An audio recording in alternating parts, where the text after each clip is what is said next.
General, thank you for finding time to talk to us. გენერალო, დიდი მადლობა ჩვენთან სასაუბრო დროის გამონახვისთვის. როგორც იცით, საქართველოში ბოლო დროს განვითარებული მოვლენების გამო ამერიკის შეერთებულმა შტატებმა და ევროპის რამდენიმე ქვეყანამ ქართველ მაღალჩინოსნებს სანქციები დაუწესა. ივლისში ამერიკამ ღირსეული პარტნიორი სამხედრო წვრთნები შეაჩერა. დაახლოებით ერთი თვეა შეწყდა სტრატეგიული პარტნიორობაც.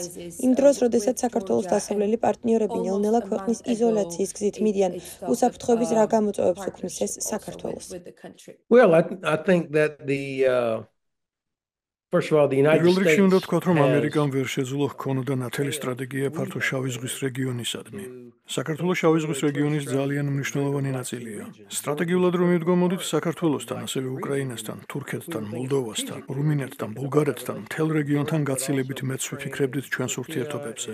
ახლა მაქვს განცდა, რომ საკმარისი არ გავაკეთეთ. უნდა ჩაგვედო გაცილებით მეტი ინვესტიცია საქართველოს ინფრასტრუქტურაში, ახალგაზრდა ქართველების ნიჭის განვითარებაში, დემოკრატიული ძალისხმევის განვითარებაში. მიუხედავად იმისა, რომ ქვეყანაში ყოველთვის ძალიან კარგი ელჩები ყვავდა წარგზავნილი, ჩვენმა მთავრობამ სტრატეგიულად არ იფიქრა საქართველოზე, რამაც რუსეთს და ქართულ ოცნებაში კრემლისადმი სიმპათიით თუ მათი გავლენის ქვეშ მყოფებს ძალაუფლების ხელში ჩაგდების შანსი მისცა. ვფიქრობ, რომ რა თქმა უნდა, ქართველი ხალხისთვის უდიდესი საფრთხე ახლა თავისივე მთავრობისგან მოდის, რომელსაც არ სურს ლეგიტიმური დემოკრატიული რეფორმები. ამით კი კრემლი იმას იღებს, რაც სურს. გააკონტროლოს, რას მოიმოქმედებს ან არ მოიმოქმედებს საქართველო და შეაჩეროს საქართველოს განგრძობითი სვლა დასავლეთისკენ. ესაა საფრთხე, რაც ქართველი ხალხის წინაშეა. That's the threat for Georgia's young people. პრეზიდენტი ზურაბიშვილი ხშირად განსაკუთრებით კი საპარლამენტო არჩევნების შემდეგ საუბრობს რუსეთის ჩართულობაზე საქართველოს პოლიტიკაში. ის იყენებს ტერმინს რუსული სცენარი. როგორც თქვენი პასუხიდან მესმის, მას ეთანხმებით. ფიქრობთ, რომ საქართველოს პოლიტიკაში ახლა რუსეთის გავლენა იგრძნობა? You agree with her. How concerned are you about the Russian involvement into the country's politics now? Well, I have to say how impressed I უნდა ვთქვა, როგორი აღფრთოვანებული ვარ საქართველოს პრეზიდენტით სალომე ზურაბიშვილით. ის არის მაგალითი სიმამაცის, ძალისა და ნებელობისა და უპირისპირდეს საქართველოს არალეგიტიმურ მთავრობას. რა თქმა უნდა, ვნერვიულობ იმაზეც, რომ ვინმემ რამე არ დაუშაოს. ვფიქრობ, რომ მთელი დემოკრატიული სამყარო მზად უნდა იყოს და ძალიან ნათლად უნდა ვთქვათ, რომ ჩვენ მხოლოდ მას, სალომე ზურაბიშვილს ვაღიარებთ ლეგიტიმურ პრეზიდენტად. იმ შემთხვევაში, თუ მას რამე მოუვა, ამაზე პასუხი უნდა აგონ. სამწუხაროდ ახლა ყველა ჩვენგანის ქვეყანაშიც ბევრი რამ ხდება. ამერიკა ძალაუფლების გადაცემის პროცესს გადის. ტრამპის ადმინისტრაციისგან გვესმის განცხადებები გრენლანდიაზე, კანადაზე, პანამასა და მსგავს თემებზე. როგორც ჩანს, სამწუხაროდ ისინი შავი ზღვის რეგიონზე არ არიან ფოკუსირებული. You spoke about what US should have done in the თქვენი საუბრეთ იმაზე, რა უნდა გააკეთებინა ამერიკას შავი ზღვის ფართო რეგიონისა და საქართველოსთვის, მაგრამ რა სიტყვით იმაზე, რა უნდა გააკეთოს დასავლეთმა მომავალში.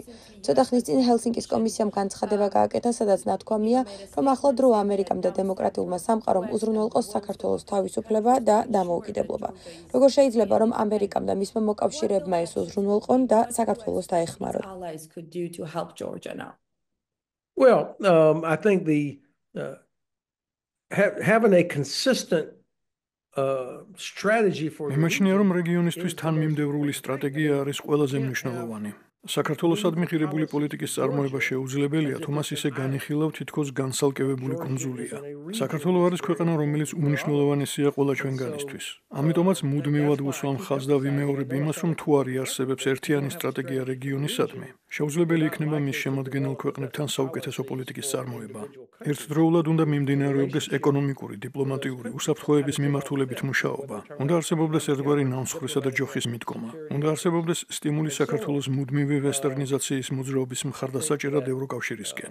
მაგალითად, რეგიონულ სტრატეგიულ უსაფრთხოების ძალისხმევაში მონაწილეობა, მაგრამ ასევე საჭირო საფასური უნდა გადავახტევინოთ პასუხისმგებელ პირებს. დეკემბრის დასაწყისში საქართველოში მიმდინარე მოვლენებზე ქვეყნის მეგობრებმა წერილი გამოაქვეყნეს, რომლის ხელმომწერი თქვენც ხართ.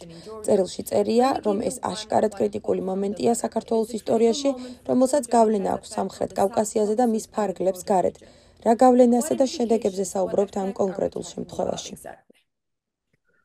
Well, of course, there are პირველ რიგში უნდა ვთქვათ, რომ საქართველოში ასობით, შეიძლება 10,000-ობითაც კი რუსია, რომლებიც ქვეყანაში იმალებიან, რადგან არ სურთ, რომ ჯარში გაიწვიონ და უკრაინაში იბრძოლონ. თუმცა ისინი უკრაინის მხარდამჭერები არ არიან. უბრალოდ არ სურთ, რომ თავად გადაიხადონ იმის საფასური, რასაც ახლა კრემლში ჩადეს. საქართველო ვერ იცავს საკუთარ სუვერენიტეტს და არის მრავალი უკანონო ვაჭრობის, შავი ბაზრის ადგილი, რაც რუსეთიდან მოდის. ეს ისეთი ქმედებები არის, შეჩერებაც ძლიერ დემოკრატიულ სუვერენულ სახელმწიფოს თავისი მეგობრების დახმარებით უნდა შეეძლოს. ეს ძირს უთხრეს უკრაინის დახმარების მცდელობებსაც, ასევე ძირს უთხრეს სუვერენიტეტისა და საერთაშორისო სამართლის პატივისცემის იდეებს. გარდა ამისა, ჩვენ მოგვიწევს ჩინეთთან კონკურენციაც. ჩინეთი საქართველოში აწარმოებს პროექტებს, რაშიც თავისთავად არაკანონიერი არაფერია, მაგრამ იქაც უნდა გქონდეს კონკურენცია. დარწმუნებული ვარ, რომ ამერიკის შეერთებულ შტატებსა და სხვა დასავლურ ქვეყნებს შეუძლიათ იმაზე უკეთესი პირობების შეთავაზება, ვიდრე ის დავალიანების მახია, რაც ჩინეთის ინფრასტრუქტურულ პროექტებს მოჰყვება ხოლმე. რა თქმა უნდა ვახსენოთ ის, რაზეც ბევრჯერ გვისაუბრია. ესაა ანაკლიის ღრმაწყლოვანი პორტის არსებობის აუცილებლობა.